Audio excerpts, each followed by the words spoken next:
Dr. Nizam bin Muhammad Ali dan juga yang berbahagia Major Muhammad Fitri alias Tuan Hutan. Kedua-dua ini yang merupakan moderator kita pada malam ini.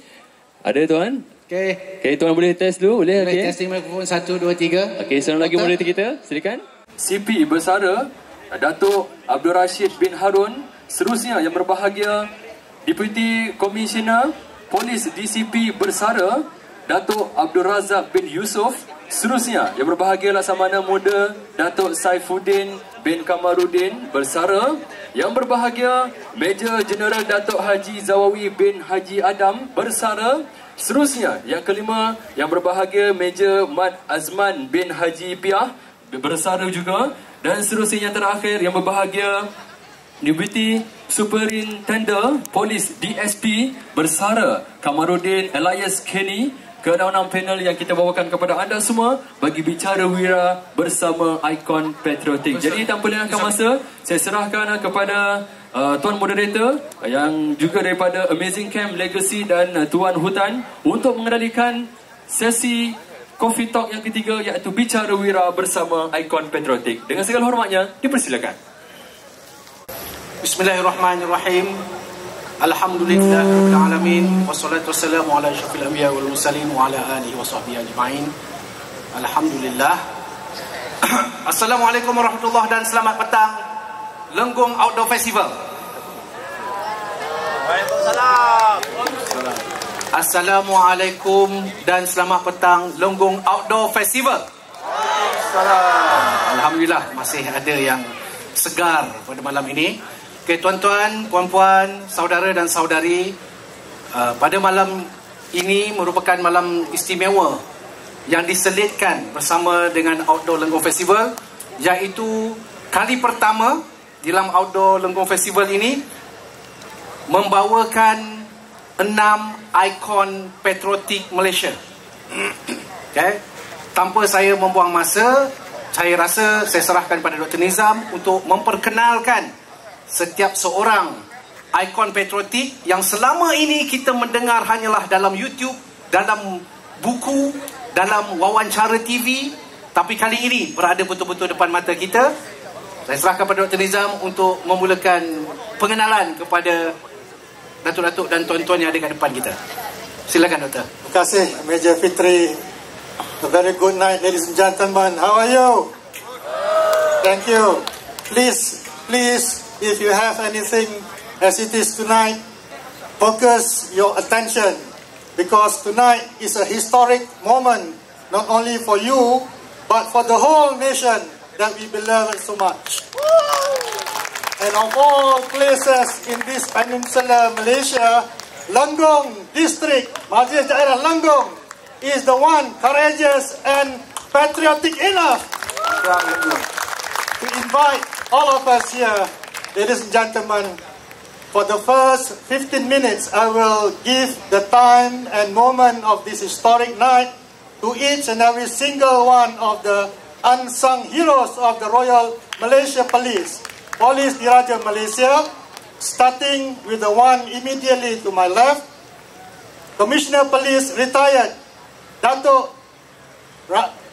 Rashid Abdul Harun, Datuk Abdul Rashid Harun, or his call sign Black Hawk Draha, to self-introduce himself to all of you. And next to him later will be Deputy Commissioner of Police, Datuk Abdul Razak Yusof. Both of them were from Bat 69 Commando Ulu Kinta. And the last but not least from the same force is Deputy Superintendent retired Kamaruddin Hashim, or call sign Kenny, from the now disestablished unit of F Team Special Branch, PDRF. And from the military part, dari pihak tentera pula, kita ada 3 hero-hero yang dibawakan ke sini dan telah banyak berjasa kepada negara kita. Yang pertama daripada Laksamana Muda Datuk Saifuddin bin Kamaruddin, pasukan khas Tentera Laut Paskal yang pernah terlibat di dalam operasi Somalia, di perairan Somalia. Kemudian Datuk Zawawi, Major General Datuk Zawawi, di mana tuan-tuan semua pernah tengok cerita Black Hawk Down, betul? Inilah hero-hero yang sebenarnya di depan mata tuan-tuan dan puan-puan, bersama dengan Major Azman yang terlibat dalam pertempuran di Somalia ketika itu. Thank you, Major. To start the moment proper, I will invite our veteran Vet 69 to give our battle cry. 69! No! 69! No! 69! No! Datuk Rashid.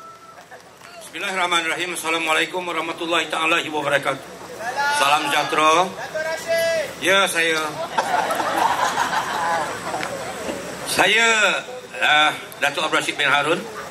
Saya lahir di Johor, Gelang Patah Johor. Saya bersekolah sekolah rendah, sekolah menengah di Gelang Patah Johor juga.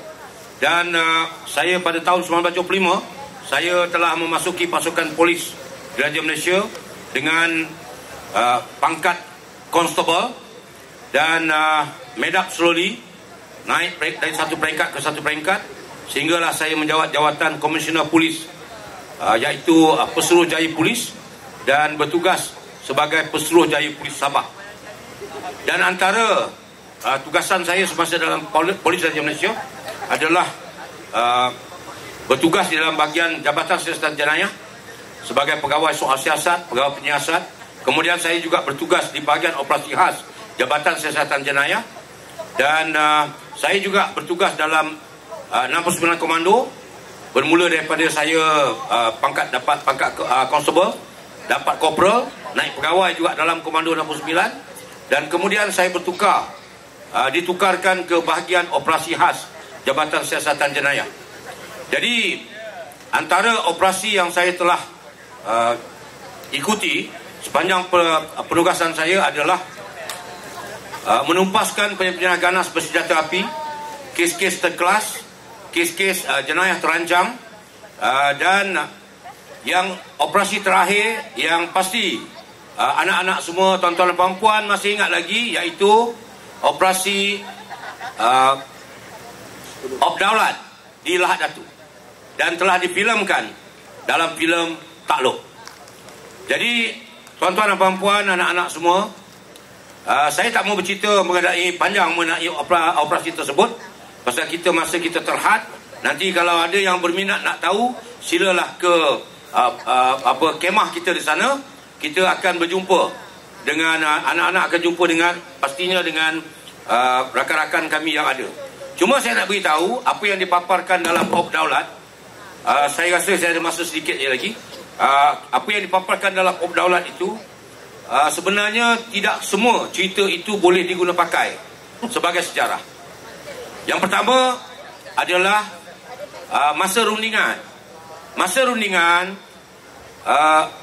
peranan yang dimainkan, peranan saya dimainkan memakai cermin mata hitam. Sesungguhnya Datuk Rashid masuk sebenar-benarnya semasa mengikut kumpulan berunding tidak memakai cermin mata hitam.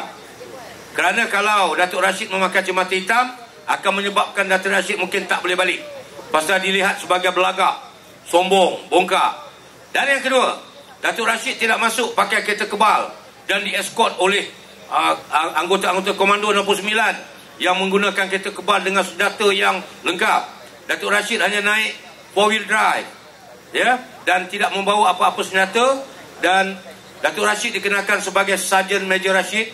Dalam cerita tu ada yang bagi rokok kepada penganas, ya, untuk mengira dengan tepat penganas-penganas ini, sebab pengiraan yang tepat boleh memudahkan untuk penggempuran dilaksanakan, antara perkara faktor yang utama.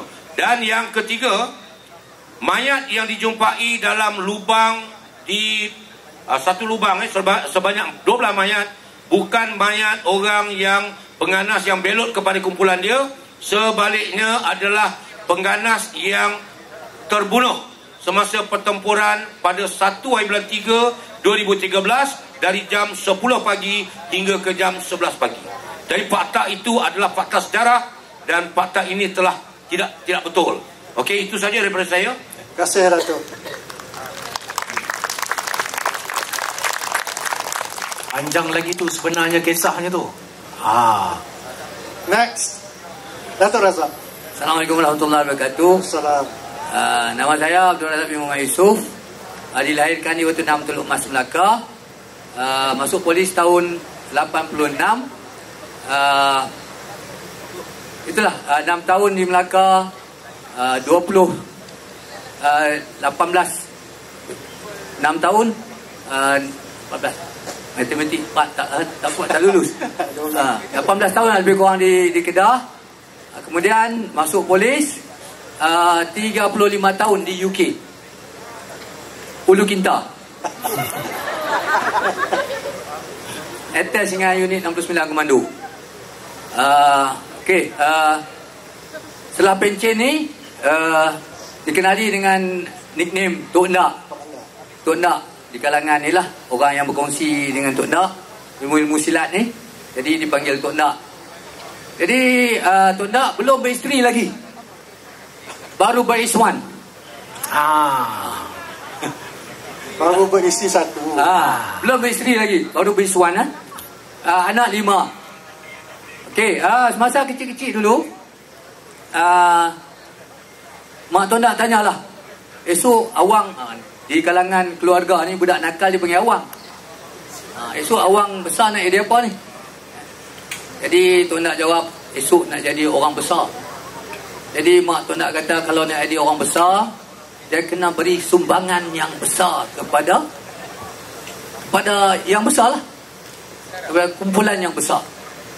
Jadi kalau kita berjuang untuk perut kita saja, kita sebesar perut kita. Kalau kita berjuang untuk pasukan kita, macam main bola, kita berjuang untuk pasukan, kita sebesar pasukan bola kita. Kalau kita berjuang untuk negeri kita, kita besar negeri kita. Kalau kita berjuang untuk negara kita, sebesar negara kita. Dan model kita yang sebenarnya adalah Rasulullah sallallahu alaihi wasallam. Baginda adalah pejuang ummah.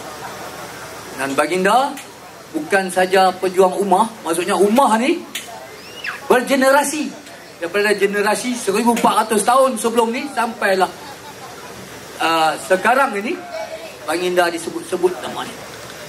Baginda berjuang untuk ummah. Dan bukan sahaja baginda berjuang untuk ummah, baginda berjuang untuk pencipta alam semesta yang maha agung ini.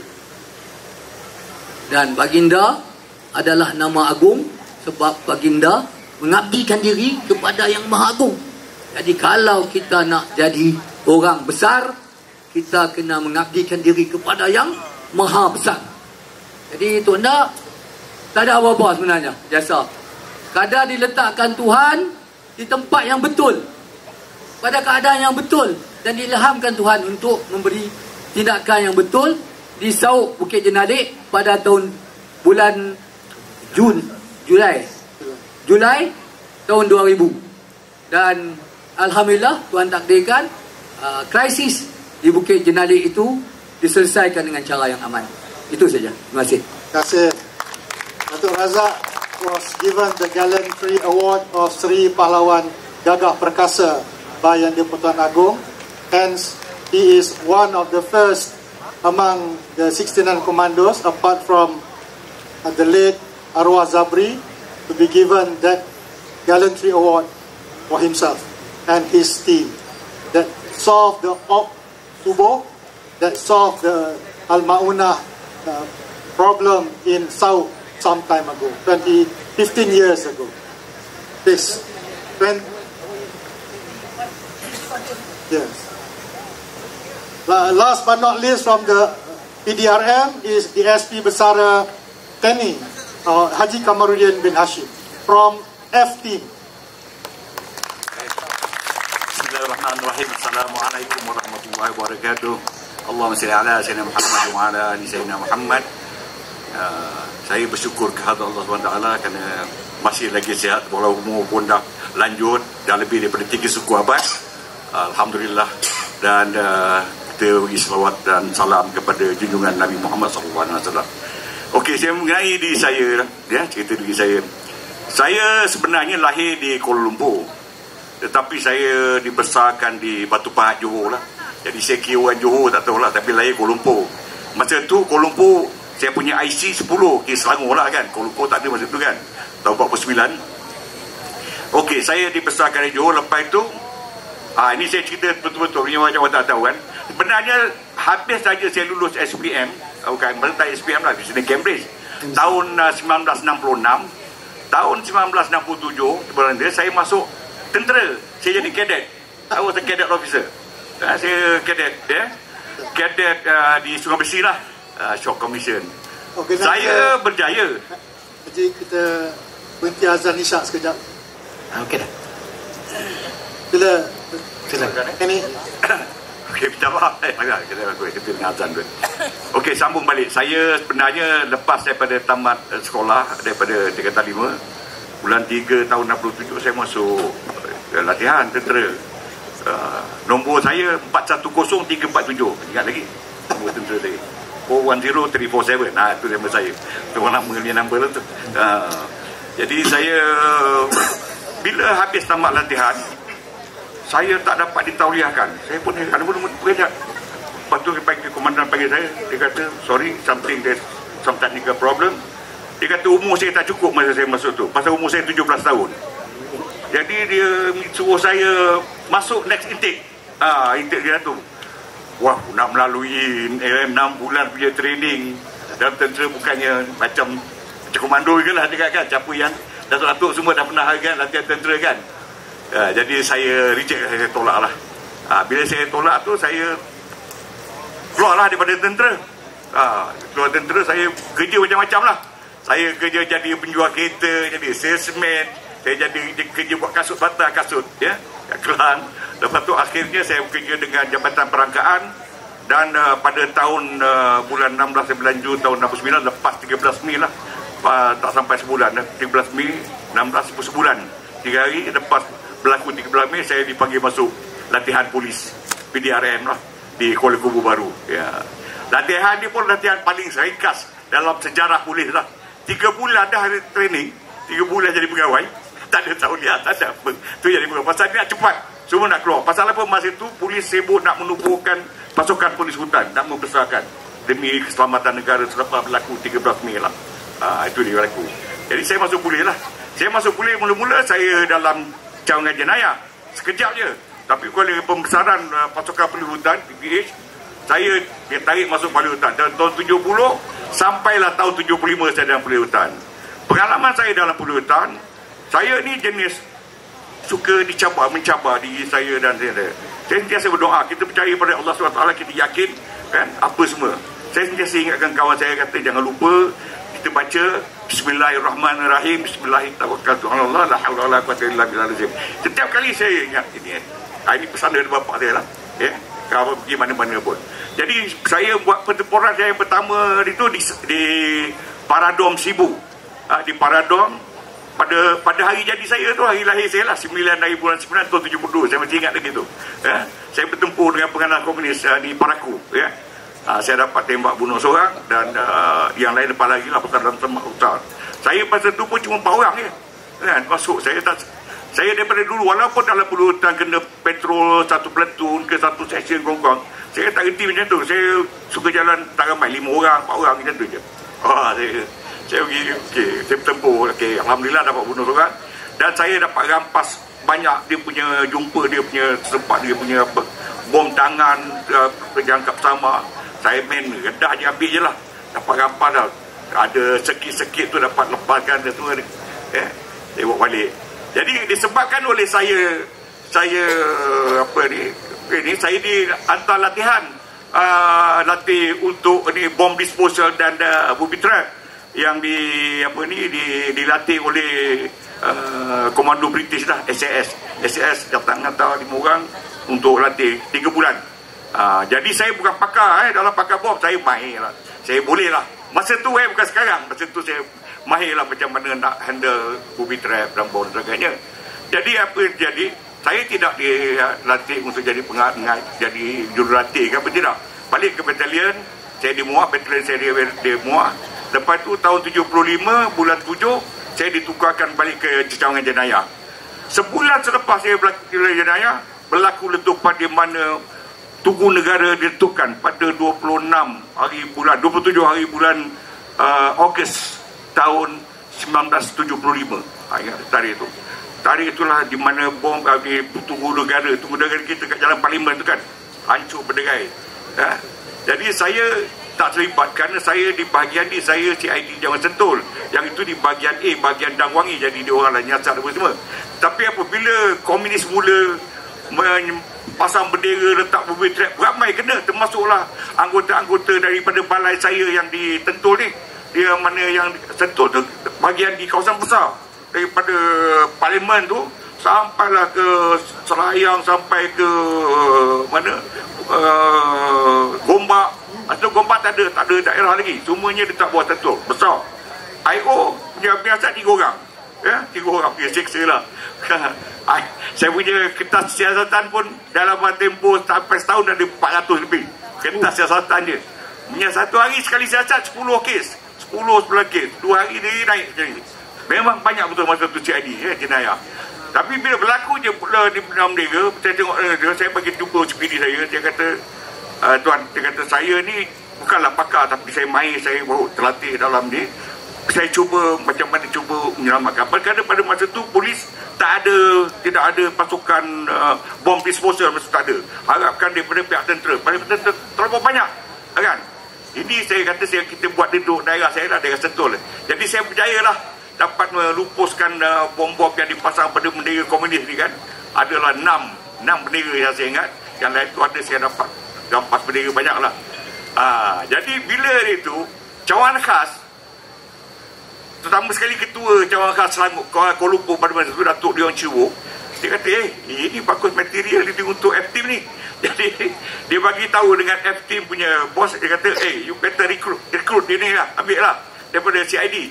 Susah nak dapat. Patutnya saya masuk F-Team daripada bulan Disember ataupun awal Januari, tapi disebabkan tak ada IO, CPO tahan, saya kena tangan tunggu lagi 6 bulan. 6 bulan. Jadi saya masuk F pada 1 hari bulan 6 tahun 76. Jadi saya masuk F selepas itu pun temerah dia. Hari pertama saya lampu diri, saya diberi terus begitu. Pagi saya lampu diri, pakai tie sport cantik SP, dah cantik kan tie sport kan. Lepas tu kira tak ada baju buruk, tak baju lama t-shirt ke apa ke. Dia ada lah. Dia bagi saya map, okey. Ini kawasan Batu Cave. Dia kata ini banyak dalam masa tu tak ada taman-taman semua, tak ada kawasan tu. Semuanya lombong tinggal apa semua bekas-bekas lombong lah di kawasan Batu Cave depan dia tu sepanjang jalan tu. Jadi dia kata siasat, kata ada satu ladang, ada satu kebun sayur. Dia banyak kebun haram lah. Kebun sayur yang tanam herba. Tanam herba. Ginseng lah. Sebab itu dia panggil operasi ginseng. Itu operasi saya pertama lah. Saya hampir sebulan, hari-hari dia bagi saya kayu basikal nak cari. Bukan senang nak cari, pasal banyak plot. Dan kita pun tak kenal macam mana apa yang herba, apa yang daun tu. Tapi saya apa saya buat, setiap kali masuk ke kebun mana, saya petik balik. Kita mark lah. Tunjuk dengan dalam pasukan F ni, dia banyak macam. Dia ada sensei pun dia ada tukar. Kalau nak Cina bukan komunis. Jadi kata, komisar jumpa satu plot. Itulah operasi saya pertama. Sebulan selepas saya buat tu, terus dapat maklumat mengatakan komunis datang ke Batu Cave. Jadi saya oleh kerana maklumat tu dah terlampau dekat sangat, petang dapat maklumat, malam tu juga saya berempat orang. Saya punya bos saya, tapi dia ikut saya, dia kata kau you are the boss, you lead. Bos saya tu di Datuk Sanitit. Dia pengasaran dia pencet sebagai CPO Penang lah, Datuk Sanitit. Dia ikut saya, jadi dia kata okey. Dia kata okey, dia pergi 4 orang. Tak boleh, pasal kebun tu tak boleh orang ramai lah, tak boleh nak pergi buat serendam. Sebab dia punya apa tu, tengah akomodir atas tu adalah pondok tersorok dekat tepi lombong. Dekat tepi lombong tersorok ada semak-semak sikit. Memang susah nampak lah. Jadi kalau kita nak datang approach, memang dia boleh nampak kita. Jadi masuk malam. Berangkat lebih kurang dekat 1 kilometer lah. Crawling lah. Tapi tak ada buat senjata berat. Dia bawa M16 dengan bawa M79 je. Ya. Jadi FCNI tu kita tahu pasal apa, pasal dia ada lombong, mungkin dia nak gunakan bot apa semua itu betul marah. Jadi apa yang buat, pagi-pagi subuh nampak 2 orang komunis tengah di kat luar kan, hidup kan. Okey, bos saya tanya saya, macam mana nak tembak ni? Saya kata okey, saya ajar dia tahu dia orang lama.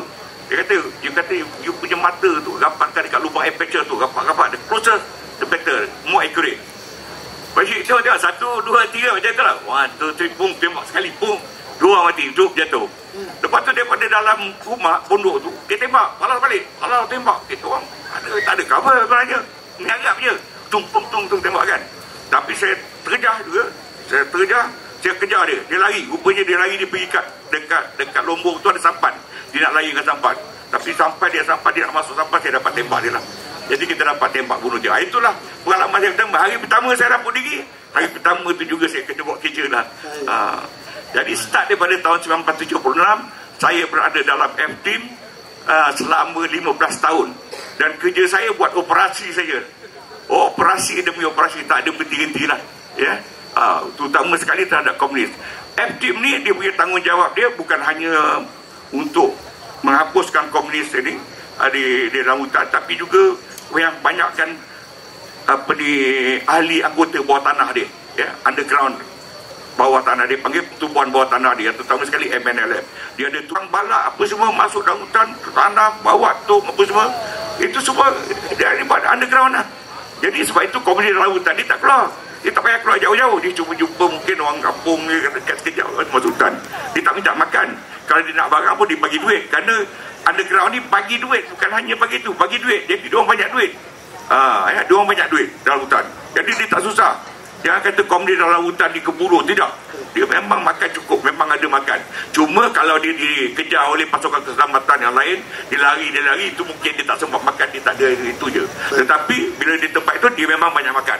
Makan dia ada. Food dump dia berata lah. Daripada sempadan sampailah ke selatan. Jangan food dump dia. Jadi situlah tanggungjawab saya punya tanggungjawab di arah menangkap kerja saya. Tapi pasal F-Team ni ditubuhkan tahun 71. Tujuan dia adalah untuk menangkap komunis hidup-hidup. Itu dia sebenarnya objektif. Bukan membunuh. Membunuh nombor 2. Melainkan kalau tak dapat tangkap, bunuh. Sebab itu F-Team secara keseluruhan jumlah yang dibunuh hanya 48 orang saja selama 15 tahun dah, ya. Selama saya dah tu lah, sebelum tu daripada tahun 71 sampai 90, lebih kurang dalam 20 tahun, F-Team telah dapat membunuh 48 penganas komunis. 48 dia. Tetapi F-Team menawan 187 penganas komunis. Kena menunjukkan banyak tu. Tidak hidup, ya? 187. Tapi itu tak begitu, itu ada saya. Yang lebih hebat lagi, kita berjaya lah, insyaAllah.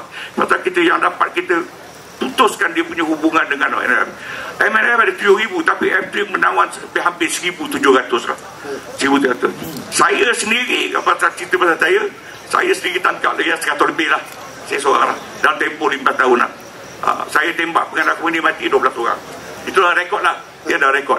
Tapi saya bukan ikon Saya tidak bukan rekod. Saya terpaksa berjuang demi tugas yang dikendaki, demi negara, demi bangsa. Itu dia. Terima kasih. Dia hanya 12 orang. Terima kasih Tuan Kenny. Terima kasih. Itu dia. Ya, rupanya banyak kisah yang tersembunyi, ya, tuan-tuan, puan-puan, saudara-saudari. Sebelum saya memulakan daripada versi tentera pula, saya nak beritahu sedikit selepas daripada ini, kami akan turun lepas pukul 9 nanti. Kami akan turun dan ikon-ikon yang akan berada di kemah ikon patriotik belakang. Buat pengetahuan tuan-tuan dan puan-puan, tadi Tuan Kenny hanya cerita satu operasi. Beliau telah terlibat berapa? Lebih kurang 300 operasi. Operasi bukan 300. Operasi saya kata beratus operasi lah. Beratus. Begitu juga dengan Datuk Rashid pun beratus operasi. So banyak kisah-kisah menarik tak sampai, takkan dapat kita ceritakan sepenuhnya pada malam ini. Okey, daripada tentera, saya nak memperkenalkan yang pertama sekali Major General Datuk Zawawi. Ya. Okey, kita Datuk Zawawi ceritakan sedikit latar belakang dan juga pengalaman operasi ketika sebentar sekejap. Di sini saya nak mengumumkan ketibaan yang berhormat Datuk Seri Dr. Syamsul Anwar bin Nasarah, Timbalan Menteri Dalam Negeri dan juga Ahli Parlimen Lenggong. Okey, silakan Datuk. Bismillahirrahmanirrahim. Assalamualaikum warahmatullahi wabarakatuh. Tuan-tuan dan puan-puan, selamat datang ke daerah kecil Lenggong World Heritage where I was born. Saya dilahirkan di sini dan nickname saya di dalam perkhidmatan ialah Lenggong. So I'm proud to say here that I'm from Lenggong. Saya bersekolah rendah di sini, di Sekolah Kebangsaan Gedong Lenggong, dan saya proceed ke Sekolah Menengah Datuk Ahmad Lenggong sehingga ke tingkatan 3. Then I proceed my study to Clifford Secondary School Kuala Kangsar, seterusnya ke Royal Military College Kuala Lumpur bersama-sama dengan Datuk Sarifuddin, but he's my senior.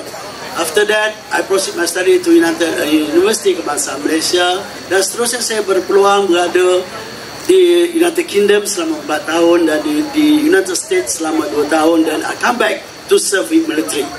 Ladies and gentlemen, as per tonight, you've been embarked, or we embarked to the type of operation that be conducted by Royal Malaysian Police as well as Royal Navy and Tentera Darat Malaysia, Royal Malaysian Army. Saya daripada Tentera Darat Malaysia. After saya dikomisionkan, saya kontrak selama 10 tahun sebab saya mengambil pelajaran, mengambil beasiswa tentera. But I love my career. I proceed until I retire at the age of 60. So ladies and gentlemen, tadi tuan-tuan dan puan-puan didedahkan dengan operasi dalaman negara, because our nature of operation, regardless you are in military service or you are in police service, we are concentrating on the conduct of operation at internal level. Kita menghapuskan penganas komunis, kita menghapuskan paraku, but perkara ini bertukar selepas global changing, kita berada di international theatre. Because di dalam negeri, kita fight di dalam negeri, di dalam hutan dan sebagainya. Bila kita ditugaskan ke luar negara, now we are embarking to the new theatre where we got to concentrate on the finishing the tasking or conducted an operation in BILAP area. Kita bertukar daripada operasi dalam negara kepada operasi in BILAP area, pertempuran di dalam kawasan membangun. Pada tahun 1993, bulan Julai, Tentera Malaysia pertama kali digerakkan untuk bertugas di bawah bangsa-bangsa bersatu, iaitu UNUSUM Somalia. Of course, before we've been trained to fight communists, and I was involved with the serial of training untuk membunuh penganas komunis dan sebagainya. Ini adalah satu operasi berbentuk baru untuk kita bertugas di luar negara, dan we are conducting an operation under the command of United Nations. Bila kita bertugas di sini, of course saya sebagai ketua platoon anti kereta kebal pada masa itu, saya ditrain menggunakan senjata besar untuk memusnahkan kubu dan juga bangunan. Jadi bila kita ke sana, before we embark to international theatre, back home, we did a series of training to keep ourselves familiar with such operation in BILAP area and international level. Dan bagusnya saya boleh katakan di sini, kita cepat terlatih. Dan bila kita pergi ke Somalia pada bulan Julai, kita dah boleh absorb dengan suasana operation di international level. Dan Malaysia pula, kita dikenali dan dikerahkan sebagai pasukan bangsa-bangsa bersatu, dan kita adalah Quick Reaction Force. Kita dikenali sebagai Quick Reaction Force. Ini adalah satu pasukan yang boleh mengambil alih operasi pasukan-pasukan lain demi menyelamatkan teater kita tu. Jadi di Somalia pada masa itu kami digerakkan, dan beberapa siri operasi, selepas ini saya akan ceritakan beberapa siri operasi yang telah kita laksanakan sehinggalah kejadian pada malam 3 dan 4 serta 5 Oktober. Ladies and gentlemen, hari ini, malam ini adalah hari ulang tahun ke-26 pertempuran kami di Somalia. Ke-32.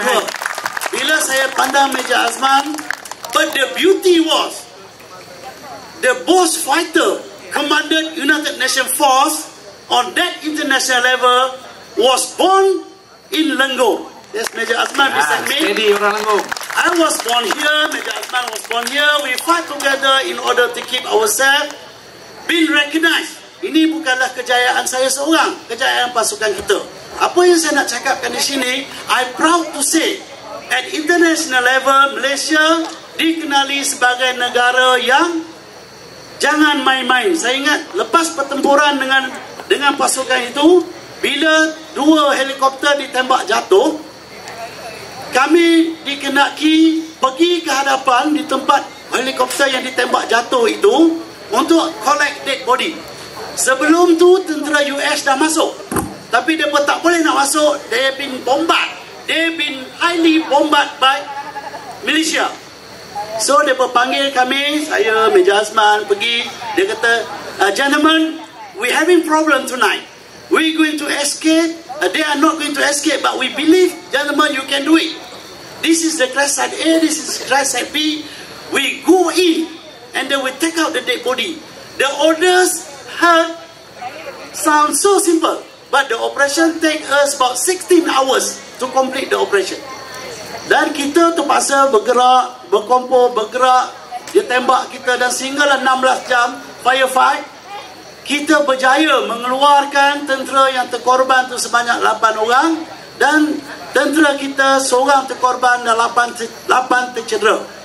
Selepas itu, peristiwa itu, Malaysia dikenali sebagai outstanding force in UNOSOM operation. UNOSOM is a short form of United Nations Operation in Somalia. I'm proud to say that they come out with their local radio, the Malaysia come out with their local radio, they start saying, don't ever disturb Malaysian troop. And they are tiger. They willing to die because of their friend. Ini yang saya ingin ceritakan di sini.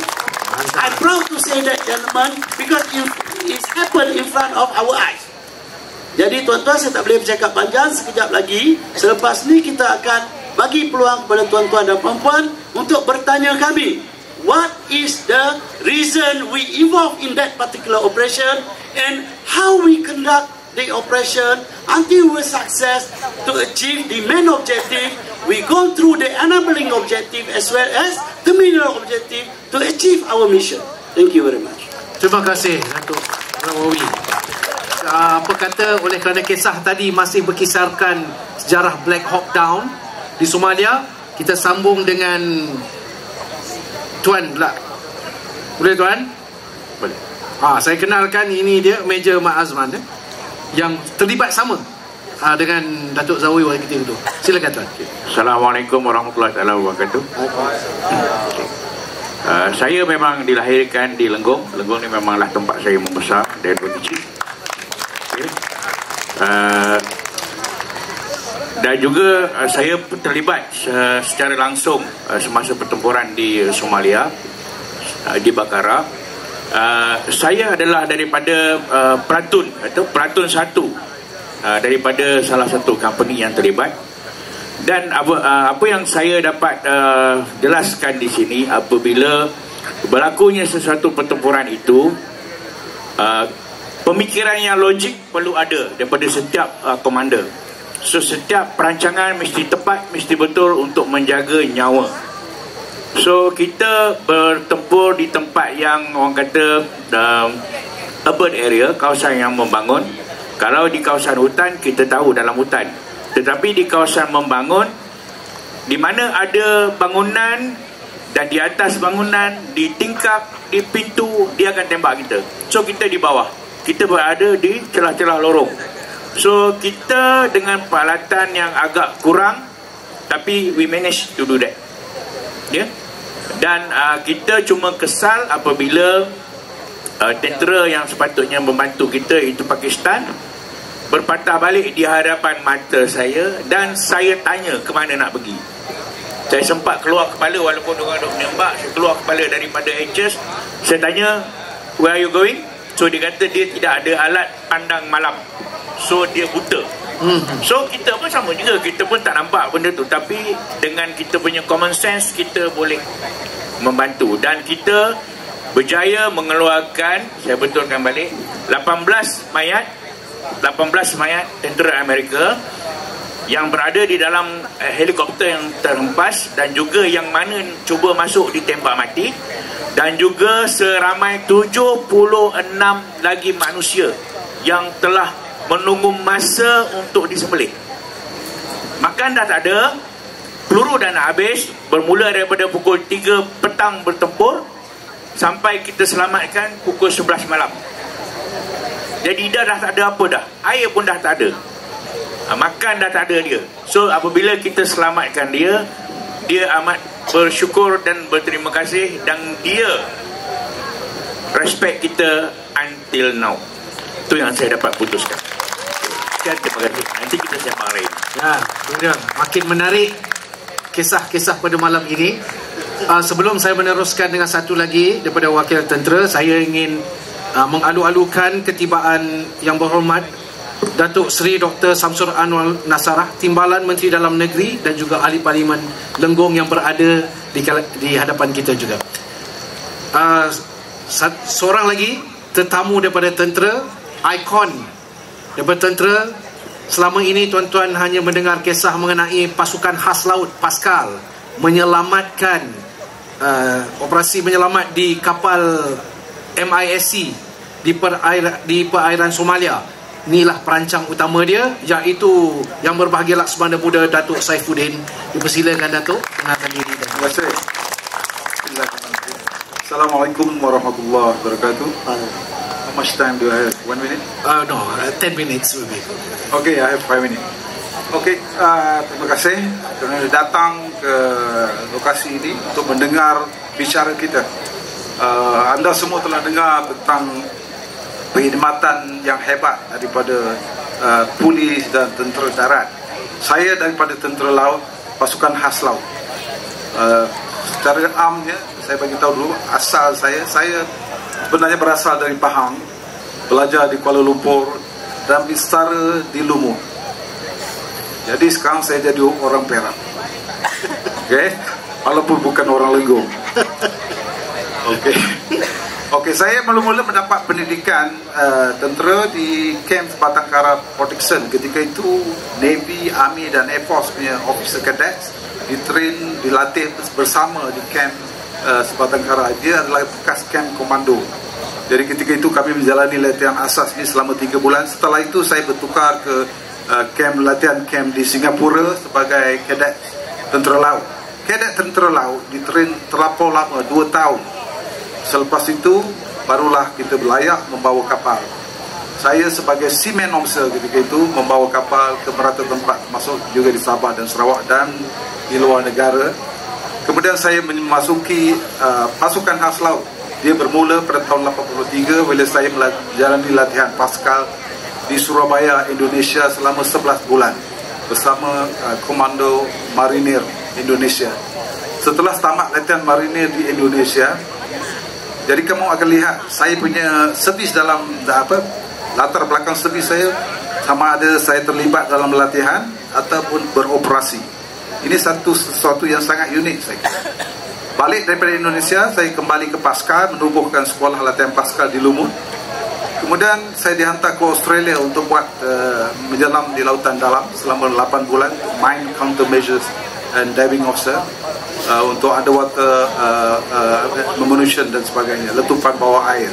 Setelah itu kembali ke Pascal, kita buat latihan di pelantar-pelantar minyak untuk keselamatan daripada ancaman-ancaman luar.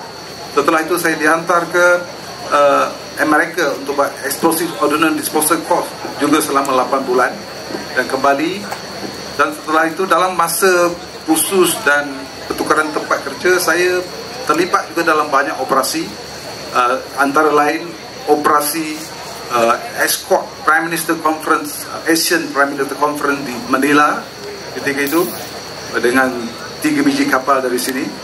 Setelah itu saya juga terlibat dalam operasi United Nations selama setahun di Sarajevo, Bosnia, di Sarajevo. Kemudian saya juga terlibat dalam operasi melawan keganasan di pulau-pulau Sipadan di Gitan.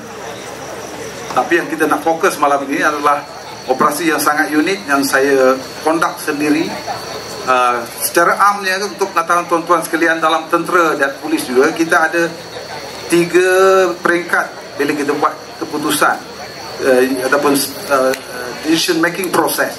Peringkat yang paling atas adalah strategik, kemudian yang kedua adalah operasi, kemudian di bawah adalah tactical. Tetapi dalam operasi melawan Lanun di Somalia, iaitu di Gulf of Aden, tiga peringkat ini saya seorang yang menjalankan daripada markas operasi ATM di Mindef dan juga beroperasi di bangunan daya bumi, iaitu bilik operasi MISC, Malaysian International Shipping Company. 2 kapal MIC ditawan oleh Lanun Somalia pada tahun 2008. Jadi kita berjaya menyelesaikan itu melalui beberapa approach berdasarkan doktrin yang tercatat di dalam ATM, yang mana ketika itu tidak ada seorang pun expert tentang counter terrorism ataupun counter Lanun. Dan doktrin yang kita ada hanya 2, iaitu MKN 18 dan MKN 20. Itu pun tidak menyebut secara spesifik tentang Lanun. Jadi isu Lanun ini bermula sebenarnya, kalau tuan-tuan masih ingat, dia bermula di Selat Melaka. Kemudian tiba-tiba dia berpindah ke Gulf of Aden. Nanti saya akan ceritakan sebab dia kenapa itu berlaku. Kerana ada the bigger player di belakang Lanun-Lanun kecil dan kerdil ini. Jadi ketika insiden berlaku di Gulf of Aden, kita terpaksa beroperasi daripada Kuala Lumpur. Walaupun ketika itu Amerika Syarikat menawarkan fasiliti untuk kemudahan command center di Bahrain, tapi kita menolak kerana maruah negara. Ketika itu Perdana Menteri kita Yang Berhormat Datuk Seri Najib Tun Razak, beliau membuat keputusan yang sangat baik itu. Sebab saya akan memberi taklimat kepada beliau paling tidak seminggu 2 kali di Parlimen ataupun di Dewan Parlimen, di Parlimen ataupun di Putrajaya. Dan beliau membuat strategic decision yang sangat bagus pada pendapat saya ketika itu.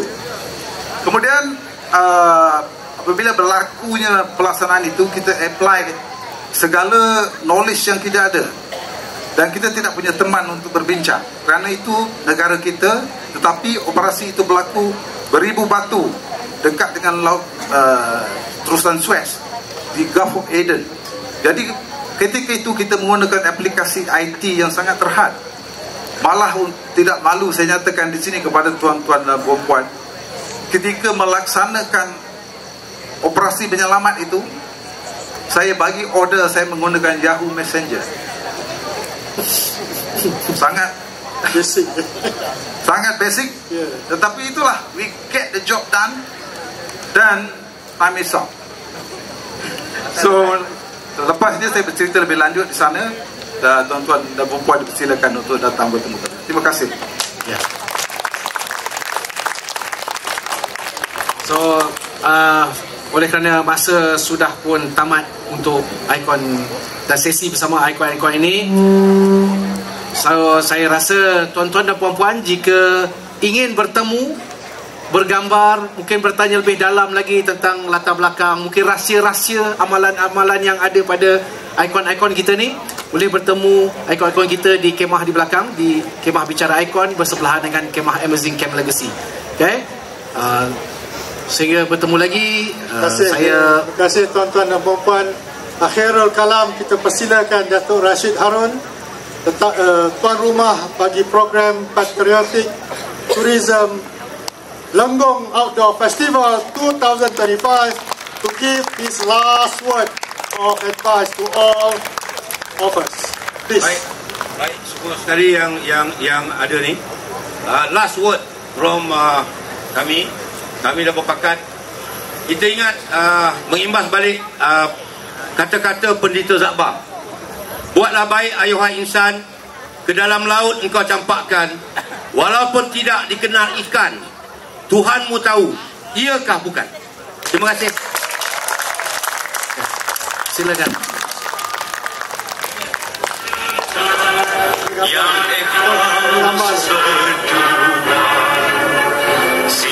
Baiklah, hari ini saya ingin mengucapkan jutaan terima kasih kepada ke-6 barisan panel dan juga 2 orang moderator Jadi dijemput untuk semua untuk berdiri untuk bersiap sedia bagi sesi fotografi. Dipersilakan. Jangan harap kami pulang. Inilah sumpah pendekar kita. Dan di kesempatan ini saya juga ingin mengucapkan jutaan terima kasih kepada semua barisan panel dan juga moderator di atas jasa anda buat negara yang tercinta iaitu Malaysia. Tuan-tuan dan puan, guys, beri tepukan kepada panel kita. Terima kasih tuan-tuan. Dan dijemput kepada semua ahli panel, barisan ahli panel 6 orang untuk pergi ke booth Amazing Camp Legacy. Kita akan mengambil gambar dan semestinya kita akan persilakan untuk berikan penghargaan cenderamata kepada anda semua. Dan dengan ini saya ingin menjemput Yang Berhormat Datuk Seri Dr. Syamsul Anwar Nasara, Timbalan Menteri Dalam Negeri dan Ahli Parlimen Lenggong untuk beralih bergerak ke Amazing.